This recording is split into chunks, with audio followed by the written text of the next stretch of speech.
তো hello' guys good morning. তো প্ৰথমতে স্বাগতম জনাইছোঁ মই বিষয়গতি মিনি ব্লগলৈ। তো যিহেতু সেইদিনা আপোনালোকক মই কৈছিলোঁ যে মই মৰাণ টিংখাং আহিলোঁ। তো যিহেতু এটা কামৰ বাবে য'ত এটা জগন্নাথ মন্দিৰ নিৰ্মাণ হৈছে, তো তাত আমি টিং মাৰিবৰ বাবে যিহেতু আমাক নিমন্ত্ৰণ কৰিছিলে। তো আপোনালোকক মই কৈছিলোঁ যে যিহেতু আজি কাম কৰা নহ'লে, তো পিছদিনাখন মই যিহেতু কাম কৰিব লওঁতে মোক ভৰিখন টিঙে কাটিলে। তো তাৰ বাবে মই একো ভিডিঅ' শ্বুট কৰিব পৰা নহ'লে, তো বেয়া লাগিছে। তো যিয়ে নহওক মই ভাবিছিলোঁ কি আপোনালোকক মই দেখাম তো কামটো কেনেদৰে হৈছে, তো কি হৈছে। তো সেই কথাখিনি যিহেতু মই আপোনালোকক জনাম বুলি ভাবিছিলোঁ। তো ভৰিখন কটাৰ ফলত মই মানে কিনো ক'ম, তো আপোনালোকক মই মানে দুদিন ধৰি মই তাত শুই থাকিবলগীয়া হ'ল। তো তাৰ পিছদিনাখন মই বাহিৰে ডাইৰেক্ট ঘৰ বনাই দিলোঁ। যিহেতু ঈদৰ বতৰ তেওঁলোকো আহিবলগীয়া হ'ল। তো আহি পেলাই মই পিছদিনাখন ঘৰতে আহিলোঁ। তো তেনেকুৱাতে মোৰ লগৰকেইটাও আহিলে, তো খবৰ এটা ল'লেহি।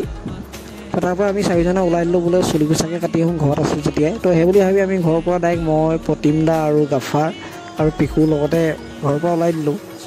তো তেনেকৈ আহিলোঁ, আহি পেলাই গোটেইকেইটা কথা চথা পাতি ভাবিলোঁ তেল অকণো ভৰাই লওঁ। তো তেলকণ ভৰাই পেলাই আমি তাতে খন্তেক ৰ'লোঁ।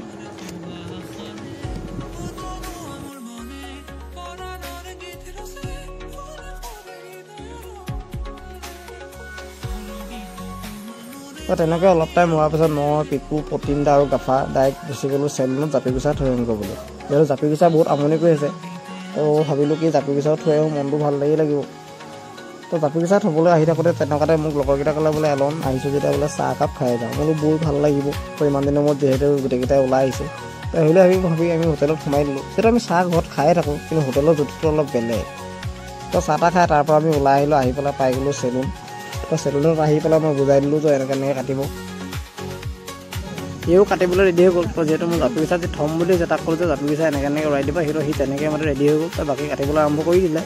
তো আৰু এটা কথা কওঁ, তো যিহেতু এতিয়া ঈদৰ বতৰ, তো মোৰ অসমবাসী ৰাইজলৈ মোৰ বিষয়গতি মিনি ব্লগৰ ফালৰ পৰা হিয়া ভৰা শুভেচ্ছা জনালোঁ ঈদৰ। তো বাকী ভিডিঅ'টো আছিল ইমানেই। যদি ভিডিঅ'টো চাই ভাল পাইছে তেন্তে লাইক, কমেণ্ট, শ্বেয়াৰ আৰু ছাবস্ক্ৰাইব কৰিবলৈতো ভুলতো নাপাহৰিব।